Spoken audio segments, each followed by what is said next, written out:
if you're feeling that the prospect is just not sure, right? Like they're not a definite no, and they're also not a definite yes.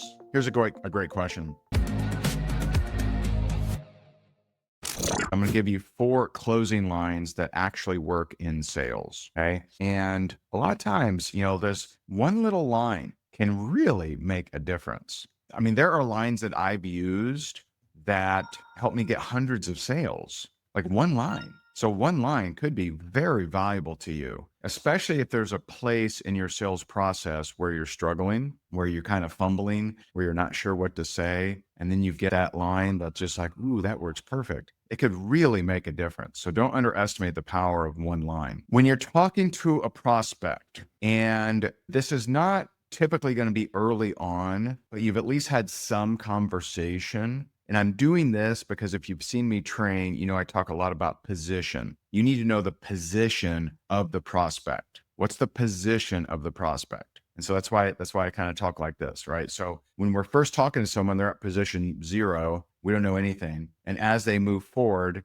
we increase their position, which gives us more ammunition for the close. And so if you have moved up in position some and you've determined why they're wanting to change their life, either through your product, your service, your opportunity, if you've determined that, if they've shared with you that, and by the way, lose weight or make money is not enough. That's not enough of a reason. It's not deep enough. It's very cosmetic. You want to find out. So if it's lose weight, okay, why? Why do you want to lose weight? If it's make money, why? Why do you want to make money? Now, what you'll find is if you keep asking that question, why is that important to you? Well, what's the benefit of that? Well, what's the benefit of that? Why do you want that? If you keep going, you eventually almost always end at significance. Someone wants to feel significant. They want to feel good about themselves. They want to prove somebody wrong. They want to feel significant. That's what you'll find if you keep asking these kind of questions. You'll usually end up there, either significant themselves or significant to someone else. When you're learning why they're considering joining your thing or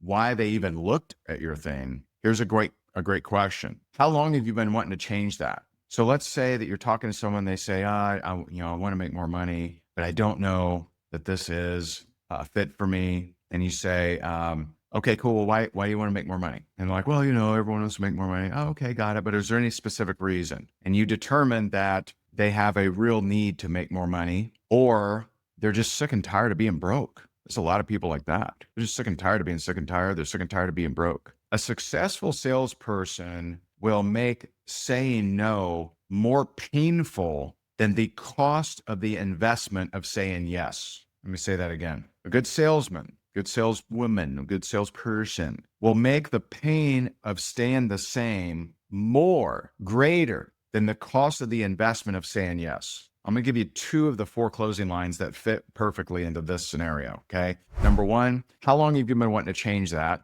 This also worked perfectly with losing weight. How long have you been wanting to lose weight? So like if someone was talking to me and selling me weight loss stuff like, 6 months ago, now I don't weigh myself anymore, but I think I'm like 170, 175, something like that. Lost like 35 pounds. And it's so cool. I got a fun message from my buddy, David, who's actually in great shape. But I played golf with him the other day and he's like, good morning. And today he sent me a message. Good morning, bro. I'm doing 200 push-ups every morning with you. What other exercise do you do after the push-ups each day? I know you mentioned this and that and this and that. I'm just curious. I'm trying to look like you. That's cool, man. That's cool. That's cool to get that from a guy that his whole life was overweight. My whole life, I was 30 pounds overweight, if not more. I mean, at one point I was 80 pounds heavier than I am right now. Crazy. I look at some of my Facebook memories and I turn to my wife. I'm like, you're a chubby lover. Like how could you be with me? I'm joking, right? It's all about the heart. I'm just like, oh my God, I see my face all ballooned up. I mean, it's just crazy. It's crazy. But if you had approached me, 6, 7 months ago when I was still 30 pounds heavier, and, one of the things that would have moved me would have been if someone said to me, how long have you been wanting to get in excellent shape? And I would have to answer that honestly, like a long time. Well, when's going to be the right time for you to get out of dad bod, dude? Like, see, that probably would have moved me and I probably would have bought your thing. And so when you know why someone is considering joining you, find out that reason and ask them a couple questions. Now, the first question I share with you, How long have you been wanting to change that? Here's another question. Well, is that optional or is that something you're serious about? This is really powerful because you're actually creating an identity. It's more powerful for you not to try to convince anyone. Convincing is lame, but for you to help them create an identity of someone who's going to do it. Like I remember I shared this when I spoke at Sales Mastery in San Diego. I talked to this guy and he watched the presentation, and then I follow up with him and I said, well, hey man, what'd you like best about the presentation? He goes, it's just not a fit for me. I'm like, okay, well, what were you hoping to see? Another good question. What were you hoping to see? Well, I'd like to make some extra money. Okay, why? Well, I'd like to make it. Okay, why? Is there a reason?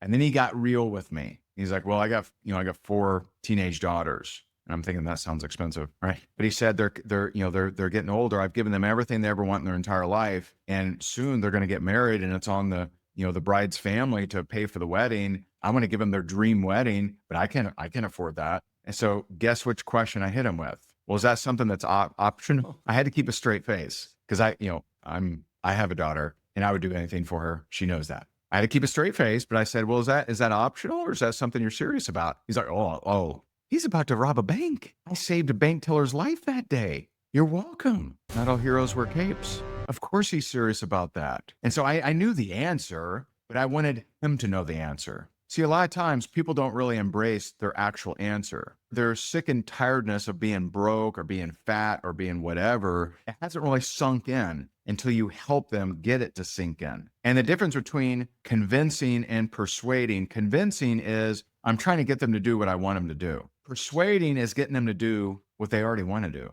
They want to transform. They want to transform their money. They want to transform their life. They want to transform their relationships. They want to transform their weight, their body. They already want to do that. I'm helping them realize how important it is to them so they don't go another 8 years of being overweight or being underpaid or being underappreciated or whatever it is that we're transforming. I'm trying to help them with that. And so that second question is, well, is that something that's optional or is that something you're serious about? It helps them create the identity of, yeah, well, I'm serious about this. Here's another one. Here's the third. If you're feeling that the prospect is just not sure, right? Like they're not a definite no, and they're also not a definite yes. Here's a great question. Are you coachable? Are you coachable? Now, here's the fun thing about that question is I've met a lot of people who are not coachable. Most people are not coachable. They don't take rebuke. They don't take discipline. They don't take correction. Right? Most people aren't coachable, to be honest.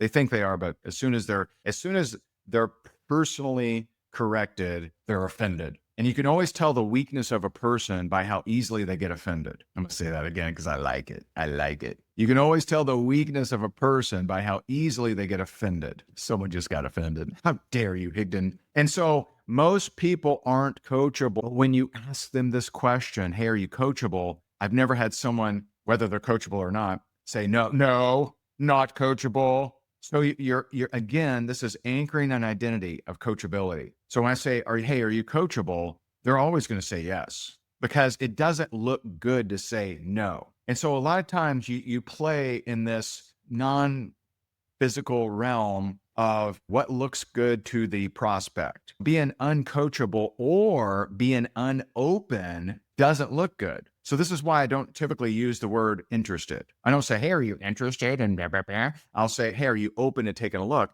Why? Because it doesn't look good to be not open. That means narrow-minded. We don't want to be narrow-minded. Is this making sense? Now, when I say, are you coachable? Whether they're coachable or not, they'll always say yes. Yeah. See, now they've stepped into the identity of someone who's coachable. So now I can give them instructions, and they're much more likely to take them because of their little oath that they just made that they're coachable. If I sense that someone's not a definite yes or a definite no, and of course I have to believe in what I'm offering. If I don't believe in what I'm offering, then all of this is manipulation. If you don't believe in what you're offering, you shouldn't be doing it. So I got to believe in what I'm offering. I got to believe that the exchange of investment for what I'm doing is well worth it.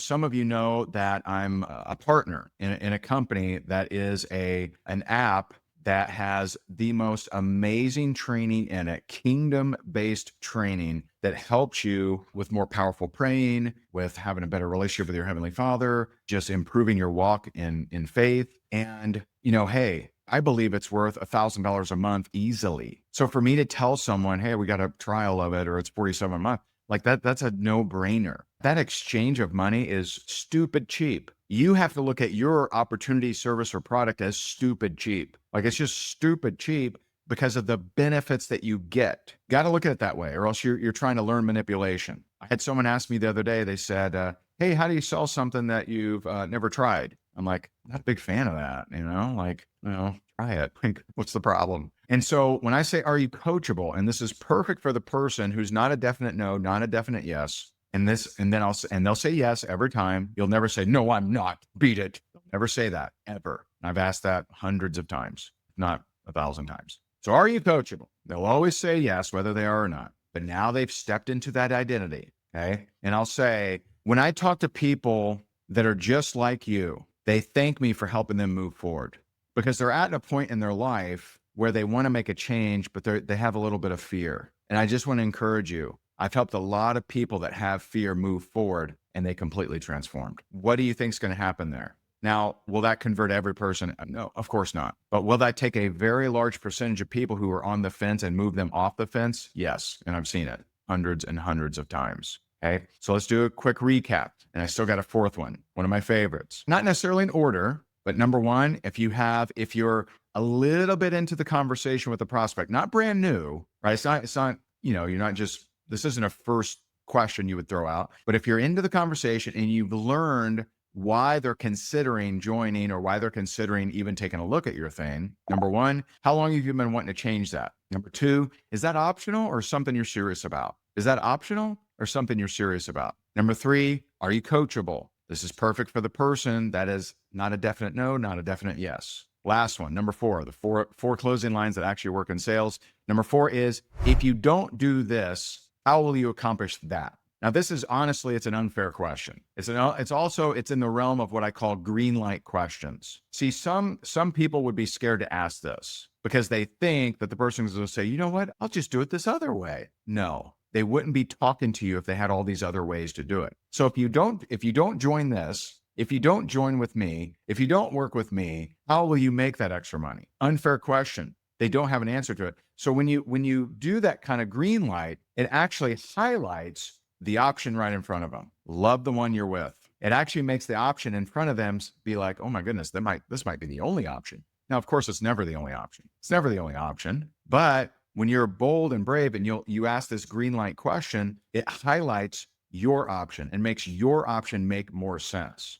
And by the way, that's also an embedded command. If you don't do this, if you don't join with me, those are little embedded commands. How will you reach that money? How will you lose the weight? If they knew that, they wouldn't be talking to you. They would be executing that other option. So when you tell them, hey, what other options are out there? It's almost like asking someone, well, who do you know? Unless you use a memory jogger, they probably can't think of people. They're like, because there's too many options. If you don't do this, how will you accomplish that? If you don't do this, how will you make the money? If you don't join now, how will you go and reach those goals? Helpful? And again, remember this. Remember, good salesperson, they make the pain of staying the same stronger than the cost of the investment to move forward. That's a good salesperson, okay? And so I hope this is helpful to you. Two things to help you with your sales. Number one is in Faith-Driven Wealth, I talk about building your anointed brand. I believe that every person in any season has a brand that will have God's favor on it. That you go and you march in that order, you serve that type of person,